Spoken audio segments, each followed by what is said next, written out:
പൊട്ടിച്ച് വായിലൊഴിച്ചേരണം. ഇല്ല, അത് ഞാൻ ചെയ്തോളാം. ഓ ഭാഗ്യം. താഴെ കറക്റ്റായിട്ട് പൊട്ടിക്കണോട്ടാ. നീ എന്നെ പഠിപ്പിക്കലടാ നീ. ഞങ്ങൾക്ക് അഡ്മിഷൻ കിട്ടിയട്ടാ. ഞങ്ങൾക്ക് സ്പോർട്സ് കോട്ടയിലടാ കിട്ടിയത്. നിന്റെ കാര്യം എന്താടാ? ഒന്നും ആയിട്ടില്ലടാ, നാളെ ചെല്ലാൻ പറഞ്ഞിട്ടുണ്ട്. പക്ഷെ ഞാൻ നീ എന്തായാലും 10ാം ക്ലാസ് തോക്കുന്നാണ്ടാ വിചാരിച്ചു. അല്ല നിനക്ക് എങ്ങനെയാണ് 2nd ക്ലാസ് കിട്ടിയത്? കോപ്പി അടിച്ചാ? ഒന്ന് പോയാടാ പുള്ള അവിടുന്ന്. കോപ്പി അടിച്ചൊന്നുമല്ല, പിന്നെ അതാ പ്രവീണ കാരണം കിട്ടിയതാ. പ്രവീണേ?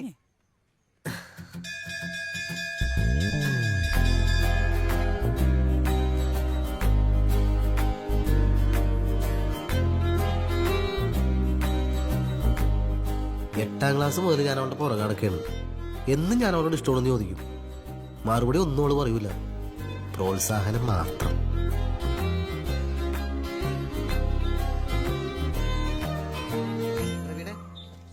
എന്നെ ഇഷ്ടമാണ്.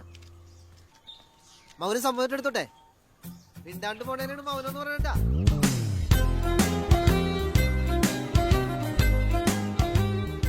അങ്ങനെ 10ാം ക്ലാസ് പരീക്ഷയ്ക്ക് 2 മാസം മുമ്പ് ഞാൻ അവളോട് പതിവ് പോലെ ഇഷ്ടമാണെന്ന് ചോദിക്കാൻ ചെന്ന്. പ്രവീണെ, 3 വർഷമായില്ലേ അതിന്റെ പുറകെ കിടക്കണേ. അറിയാല, എന്തെങ്കിലും പറയാൻ ഇഷ്ടമാണെന്ന് പ്ലീസ്. എനിക്ക് തന്നെ ഇഷ്ടമല്ലടോ. അതെ, താനൊക്കെ 10ാം ക്ലാസ് പൊട്ടുന്നുള്ള ഇവിടെ എല്ലാവർക്കും അറിയാം. തനിക്കൊക്കെ പ്രേമിച്ചെടുക്കാൻ സമയമുണ്ട്. എനിക്ക് 1st ക്ലാസ് മേടിക്കാനുള്ളതാ. ഇനി എന്റെ പുറകെ കിടന്ന് ശല്യം ചെയ്യാൻ സാറിനോട് പറഞ്ഞു കൊടുക്കും. എന്ത് ചക്കനാടി ഇത്? പേര് തന്നെ കണ്ടില്ലേ, അഴകൻ. ആരുടെ പേരാണോ ആവാം. അവൾ അങ്ങനെ പറഞ്ഞപ്പോ എനിക്ക് വാശിയായി. ഞാൻ കുത്തിരുന്ന് പഠിക്കാൻ തുടങ്ങി. കണക്ക് വരെയും കാണാപ്പാടം പഠിച്ചു. അവളെ പോലെ 1st ക്ലാസ് കിട്ടിയില്ലെങ്കിലും എനിക്ക് 2nd ക്ലാസ് കിട്ടിയില്ല. അത് കലക്കി.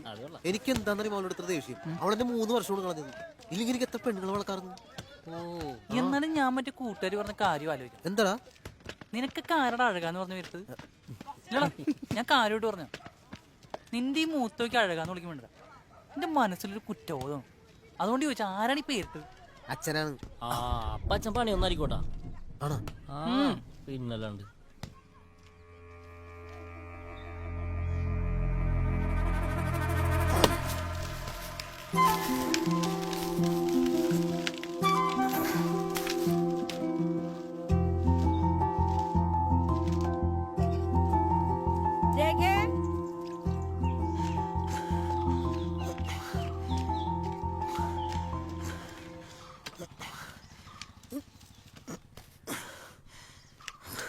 ഇന്നലെ വാക്കത്തി എടുത്ത് വെച്ചേ.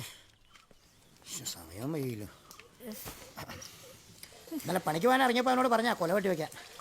അങ്ങനെ എല്ലാത്തിനും എൻ്റെ കൈ തന്നെ വേണം. വാട്ടവെള്ളം ഇവിടെ കൊണ്ടാക്കി വെച്ചേക്കണോ ഓരോന്നും.